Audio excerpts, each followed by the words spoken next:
Here's the opening range recap for Thursday, August 4th. Before we get into the opening range recap, I wanted to show you this. I've mentioned it a few times in the videos, but basically the idea is you're looking for the first pivot hit, whether it's up or down, doesn't matter. Preferably before 10 a.m. and preferably when you have a trending type of day.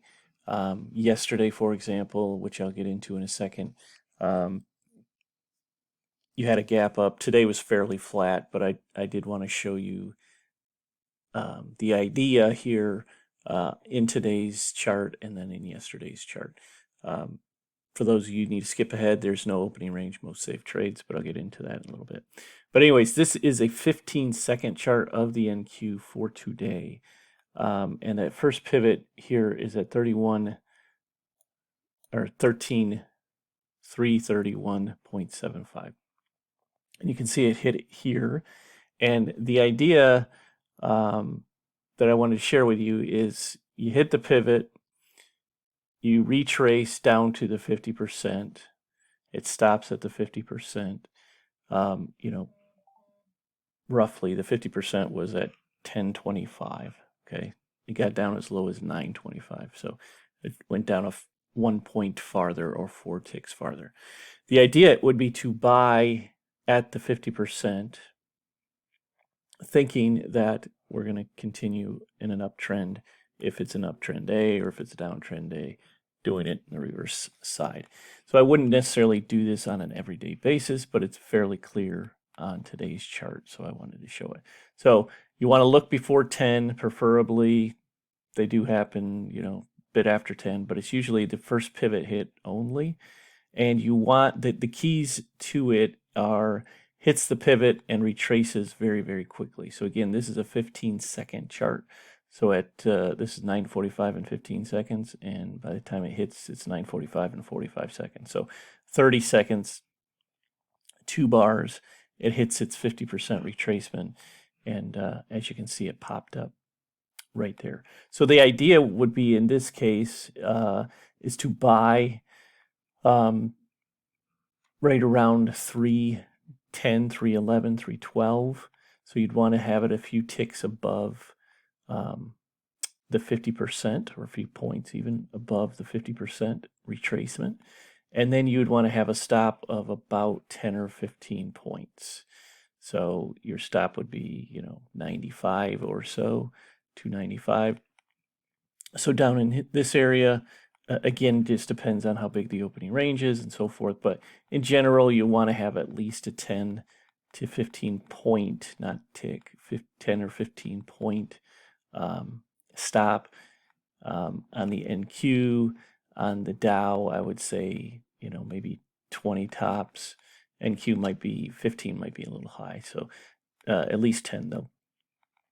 So a buy here, you probably want to do 2 lots. So whether that's 2 micro lots, or if one lot size, you consider one lot size as 5 micros, do 10 micros or whatever. But the idea is to do 2 lots. So a buy here in today's example with an exit back up at pivot 1. And you can see again, this is a 15-second chart. Within 30 seconds, you're back at pivot 1. And you would exit one of your contracts there, and you'd move your stop to break even on the other contract. And in this case, you got your roughly 20 points, and then the other one would have been stopped out at break even. But I want to show you yesterday's as well, because you had 2 days in a row of this happening. Okay, this is a 1-minute chart of the NQ for yesterday. We talked about this little oval here. It missed it by a tick, and this is one of the reasons I had no interest in doing this one here. But missed it by a tick, so however you want to play that. But same idea here. If we would have hit that tick, this is a 1-minute chart. So in that first minute, you can see it comes down.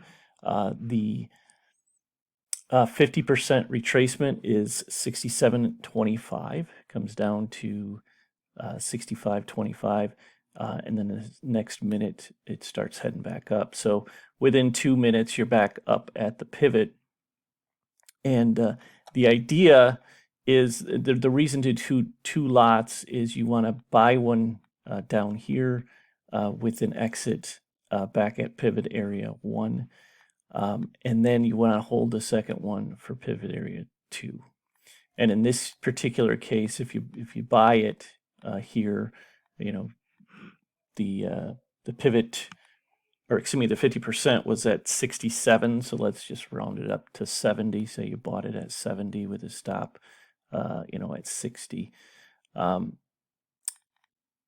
You would exit here, or you know, just above 90, so about 20 points on that one, and then the next exit would be up here at I think it's 144 area. So you got about 75 points on the NQ here for one lot, and you got about 20 points on the one lot here, and your total risk in this case is about 20 points. So you basically are free and clear winning this one, even if you left your stop down at 60. But yeah, I do recommend once you hit your pivot 1 that you would move your stop to break even. So again, this is not an everyday trade. This is not going to happen every day. This has also happened, you know, before 10 o'clock, 1:50 or 9:52 or so is when it happened. So when this came, missed it by a tick, hit the 50%, retraced, and was up here, I knew this particular pivot 1 was going to be in trouble because of that. So watch it, look at it, find these particular things. Works on the Dow and the S&P as well. Again, 3, 4, 5 times a month maybe you'll see these. And again, you want to find just trending type days. So if you get a gap up or down, those are helpful indicators. I wouldn't necessarily trade it every day.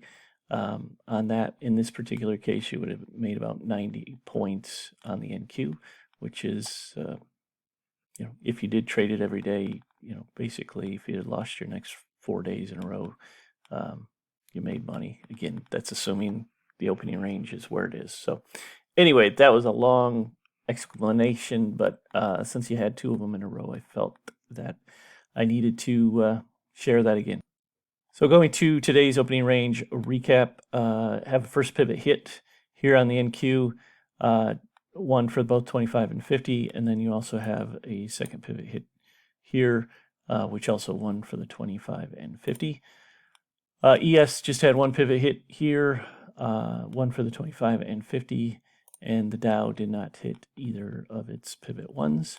So that is all for today. Take care.